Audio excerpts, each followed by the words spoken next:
दुनिया इस हफ्ते कार्यक्रम में आपका स्वागत है। मैं हूं अमृत उपाध्याय। बीते हफ्ते की बेहद अहम अंतर्राष्ट्रीय खबरों को लेकर आज हम फिर हाजिर हैं। आइए सबसे पहले इन खबरों पर एक नजर डाल लेते हैं। आज सबसे पहले बताएंगे कि ब्रेग्जिट के बाद भी यूनाइटेड किंगडम और यूरोपियन यूनियन किन वजहों से आमने सामने है। इसके बाद जानेंगे कि अमेरिका में गर्भपात कानून को लेकर लोग सड़कों पर क्यों हैं और दुनिया भर में गर्भपात कानून को लेकर क्या स्थिति है। और आखिर में बताएंगे कि मध्य पूर्व देश इराक के आम चुनाव में क्या हुआ और वहां की सियासत में पहले के मुकाबले कितना बदलाव आया है। लेकिन सबसे पहले बात ब्रेग्जिट की।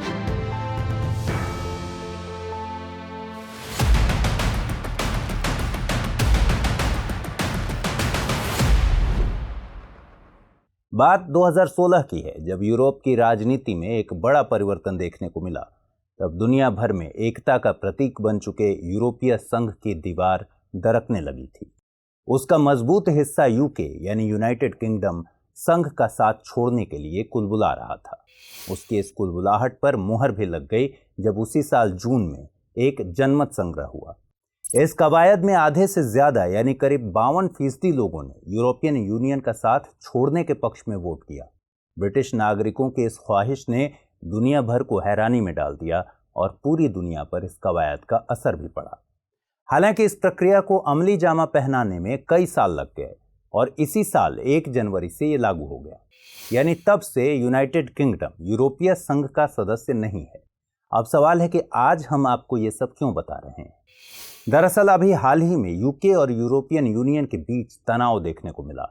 इस तनाव के केंद्र में दोनों पक्षों के बीच होने वाला व्यापार है, जिसके नियम में पहले के मुकाबले कई तब्दीलियां आई। इस पूरे मुद्दे और विवाद को जानने से पहले हमें ब्रिटेन की भौगोलिक और उसकी राजनीतिक स्थिति को समझना होगा।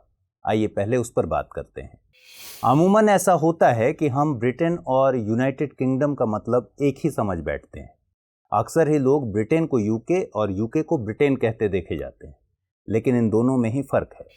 यूरोप के उत्तर पश्चिमी और उत्तरी अटलांटिक महासागर में द्वीपों का एक समूह है जिसे ब्रिटिश आइल्स या ब्रिटिश द्वीप समूह कहा जाता है। ब्रिटेन या ग्रेट ब्रिटेन इसी द्वीप समूह के इलाके में स्थित इंग्लैंड, वेल्स और स्कॉटलैंड को सामूहिक रूप से कहा जाता है। अगर इसी समूह में आयरलैंड का उत्तरी हिस्सा यानी उत्तरी आयरलैंड भी शामिल हो जाता है, तब ये पूरा इलाका यूनाइटेड किंगडम कहलाता है। लेकिन अगर ब्रिटिश आइल्स की बात होगी तो दक्षिणी आयरलैंड या द रिपब्लिक ऑफ आयरलैंड भी इसमें शामिल हो जाएगा। इसमें एक बात याद रखिए कि दक्षिणी आयरलैंड के निवासी आयरिश कहलाते हैं, लेकिन उत्तरी आयरलैंड के निवासियों के पास आयरलैंड और यूके दोनों की नागरिकता होती है। ब्रेग्जिट के बाद यूके जब यूरोपीय संघ का सदस्य नहीं रहा, तब दोनों के बीच व्यापारिक रिश्ते खत्म तो हो गए, लेकिन इनके बीच एक समझौता भी हुआ जिनमें कुछ चीजें पहली जैसी ही रही। इसमें एक बात और समझिए कि यूरोपीय संघ में भले ही यूरोप के 27 देश शामिल हैं, लेकिन संघ के सभी देश मिलकर एक एकल बाजार या सिंगल मार्केट का निर्माण करते हैं। यानी यहां व्यापार के लिए एक जैसे नियम हैं जिनका अनुसरण यूरोपीय संघ के हर देश को करना होता है। इतना ही नहीं, इन 27 देशों में 19 देशों की करेंसी एक ही है यानी यूरो। मोटे तौर पर इसका मतलब हुआ कि यूरोपीय संघ के सभी देशों में करीब करीब एक जैसी व्यवस्था है। ऐसे में जब यूके इस यूनियन से अलग हुआ, तब वह यूरोपीय यूनियन के बाजार का हिस्सा नहीं रहा, लेकिन यूके के हिस्से में आने वाला उत्तरी आयरलैंड अभी भी इस बाजार का हिस्सा बना हुआ है। हालांकि ये कुछ खास चीजों के व्यापार के लिए ही है, साथ ही ये पहले की तरह यूनाइटेड किंगडम के सीमा शुल्क क्षेत्र और आंतरिक बाजार का हिस्सा बना हुआ है। इसका नतीजा ये हुआ कि जब इसी साल 1 जनवरी से ब्रेग्जिट को पूरी तरह अमल में लाया गया, तब एक प्रोटोकॉल पर यूके और यूरोपीय संघ राजी हुए। इसे उत्तरी आयरलैंड प्रोटोकॉल का नाम दिया गया। इससे पहले हमने जिस सिंगल मार्केट की बात की, उसका मतलब ये है कि अगर किसी देश से कोई सामान यूरोपीय यूनियन के देशों में दाखिल होता है तो सीमा पर उसकी जांच पड़ताल होती है, लेकिन यूरोपीय संघ देशों के बीच में ही अगर सामानों का आदान प्रदान होगा तो इसमें जांच की जरूरत नहीं होती। जब ब्रेग्जिट पूरी तरह लागू हुआ, तब प्रोटोकॉल के तहत ये तय हुआ कि उत्तरी आयरलैंड और आयरलैंड रिपब्लिक के बीच सामानों के आदान प्रदान पर कोई जांच की जरूरत नहीं होगी। इस बातचीत के दौरान सभी पक्ष इस बात पर सहमत हुए कि 1998 का उत्तरी आयरलैंड शांति समझौता, जिसे गुड फ्राइडे एग्रीमेंट भी कहा जाता है, उसकी रक्षा करना पहली प्राथमिकता है। इसके तहत तय हुआ था कि उत्तरी आयरलैंड और आयरलैंड रिपब्लिक की दोनों तरफ की सीमाएं खुली रहेंगी, साथ ही वहां पर कैमरे या सीमा चौकियों जैसे बुनियादी ढांचे की जरूरत नहीं होगी। साथ ही उत्तरी आयरलैंड और ब्रिटेन के बीच भी नई व्यवस्था की जरूरत पड़ी। तकनीकी तौर पर जब उत्तरी आयरलैंड यूरोपीय संघ के एकल बाजार का हिस्सा बना रहा, तब ब्रिटेन से उत्तरी आयरलैंड जाने वाले सामानों की जांच होनी चाहिए थी। लेकिन तय ये हुआ कि ब्रिटेन यानी इंग्लैंड, वेल्स और स्कॉटलैंड से उत्तरी आयरलैंड जाने वाले सामानों की भी जांच नहीं होगी। इसके लिए कुछ समय सीमा तय की गई, लेकिन ब्रिटेन द्वारा उस समय सीमा को बार बार बढ़ाने की कोशिशों ने यूरोपीय संघ और ब्रिटेन के बीच तल्खी पैदा कर दी है और मौजूदा वक्त में यूके और यूरोपियन यूनियन के बीच इसी मुद्दे को लेकर तनाव और बढ़ता जा रहा है। दरअसल यूरोपीय संघ को कई सामानों के आयात की जरूरत होती है, जैसे खाने पीने की चीजों में दूध, अंडे वगैरह। जब ये सामान गैर यूरोपीय संघ के देशों से आते हैं तो इनकी जांच की जाती है। वहीं कुछ चीजें जैसे कि मांस के आयात पर पाबंदी लगी हुई है, यानी मांस या इससे जुड़े उत्पाद गैर यूरोपीय संघ देशों से इनके सदस्य देशों में नहीं पहुंच सकते। लेकिन अभी भी ब्रिटेन से हर तरह की चीजें उत्तरी आयरलैंड के रास्ते यूरोपीय देशों में जाती हैं, जिनमें मांस भी शामिल है। इसलिए अब ब्रिटेन के जरिए यूरोपीय संघ के देशों में मांस के प्रवेश पर यूरोपीय संघ को ऐतराज है। संघ का आरोप है कि ब्रिटेन के बाकी हिस्सों से उत्तरी आयरलैंड में प्रतिबंधित वस्तुएं आ रही हैं और ब्रिटेन उन पर रोक लगाने में देरी कर रहा है। वहीं ब्रिटेन का कहना है कि प्रतिबंधों के कारण व्यापार प्रभावित होगा और इससे उत्तरी आयरलैंड की शांति भंग होने का खतरा है। लेकिन यूरोपीय संघ ने चेतावनी देते हुए कहा है कि अगर ब्रिटेन इंग्लैंड, स्कॉटलैंड और वेल्स से पैकेट बंद मांस जैसे उत्पाद भेजने पर प्रतिबंध नहीं लगाता तो उस पर कानूनी कार्रवाई की जाएगी। अब देखने वाली बात होगी कि आने वाले दिनों में उत्तरी आयरलैंड प्रोटोकॉल में क्या तब्दीली आती है और यूके यूरोपियन यूनियन के बीच रिश्ते किस करवट बैठते हैं।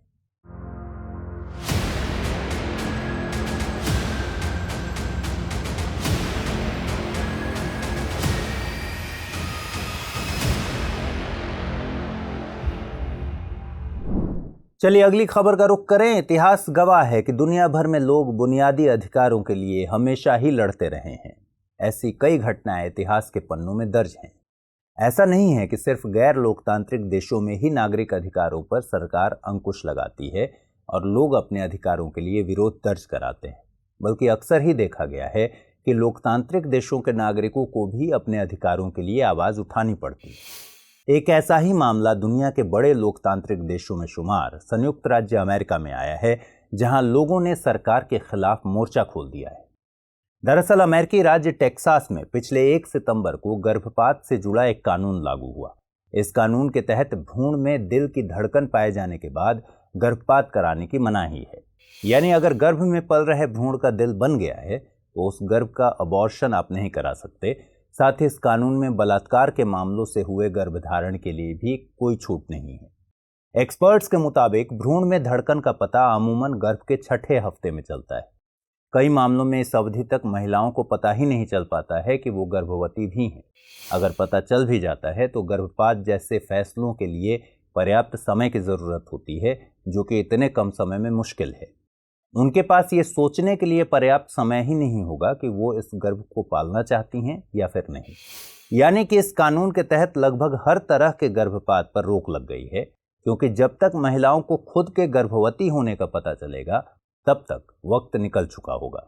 जब यह बिल पेश किया गया तब इसे हार्ट बीट बिल कहा गया, क्योंकि यह बिल भ्रूण के दिल की धड़कन पर आधारित था। इसे अमेरिका में लागू हुए गर्भपात कानूनों में सबसे सख्त माना जा रहा है, लिहाजा वहां की महिलाओं ने सरकार के खिलाफ विरोध दर्ज कराना शुरू कर दिया। लोग सड़कों पर उतर आए।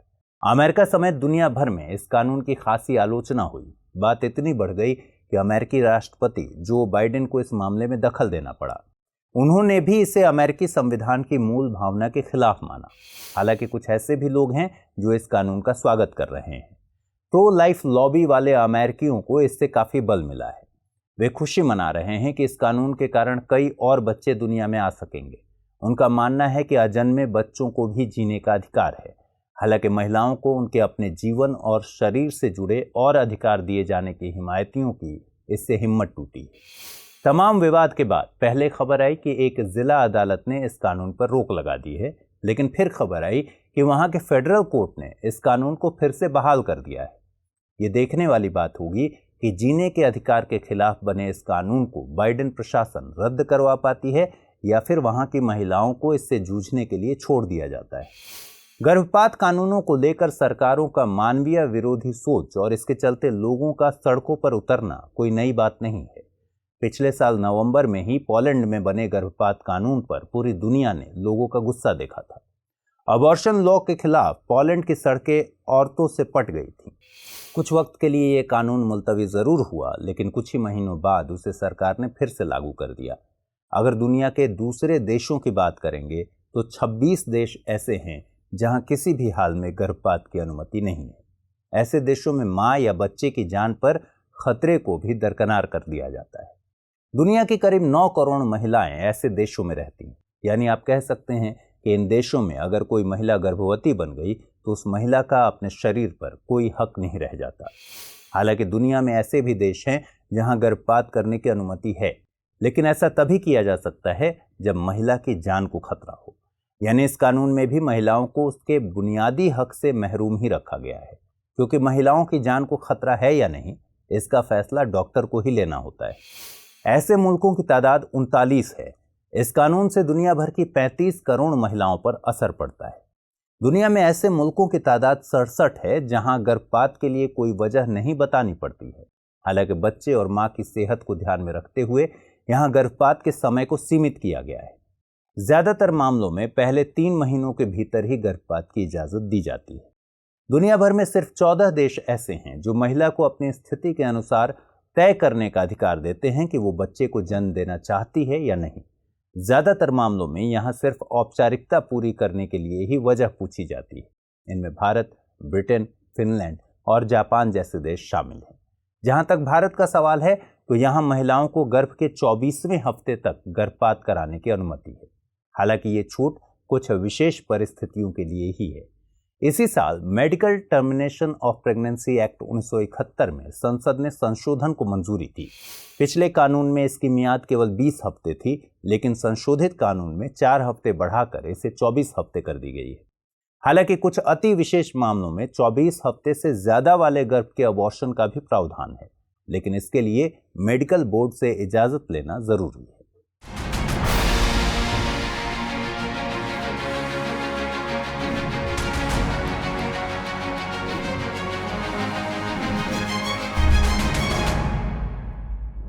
चलिए अब आज की तीसरी खबर देखते हैं। इराक की राजधानी बगदाद के उत्तर पश्चिम में एक छोटा सा शहर है जिसका नाम है तिक्रित। 1937 में यहाँ के एक गांव में एक बच्चा पैदा हुआ। इसके पैदा होने से पहले ही पिता की मौत हो गई।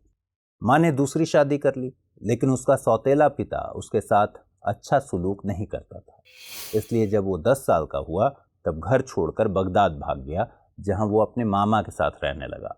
अपनी स्कूली शिक्षा हासिल करने के बाद उसने कानून की पढ़ाई के लिए एक लॉ कॉलेज में दाखिला भी लिया, लेकिन 3 साल तक पढ़ाई करने के बाद बिना डिग्री लिए 1957 में वो एक राजनीतिक दल में शामिल हो गया। इस दल का नाम था बाथ पार्टी, जो अरब राष्ट्रवाद के एक समाजवादी रूप का अभियान चला रहा था।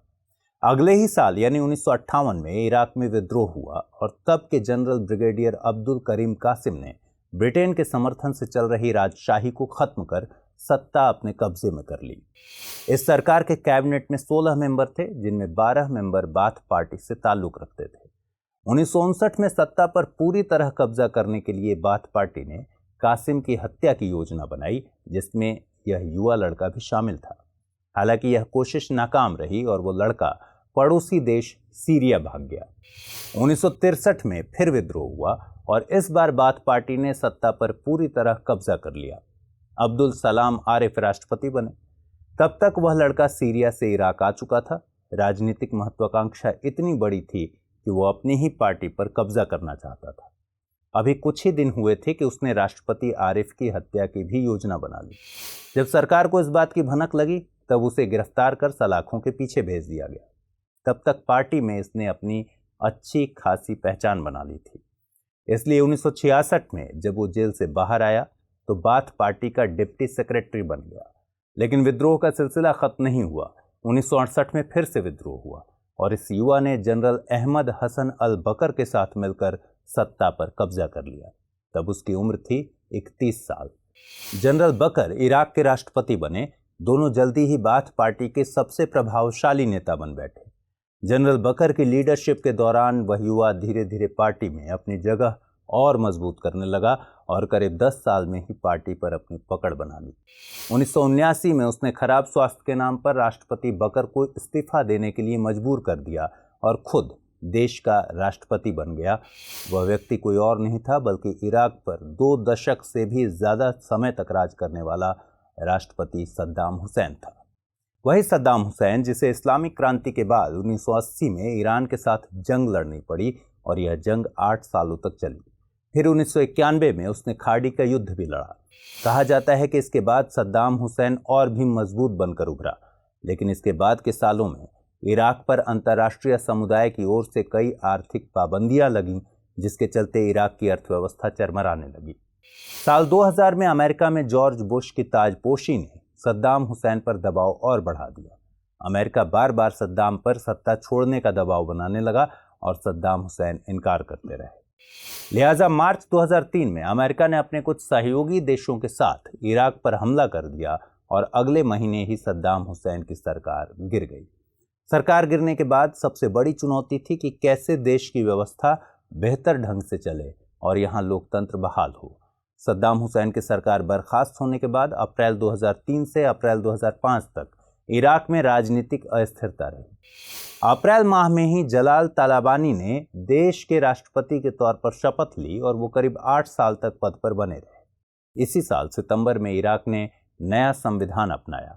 हालांकि सबसे पहले 1925 में संविधान अपनाया गया था, तब इराक में संवैधानिक राजतंत्र था।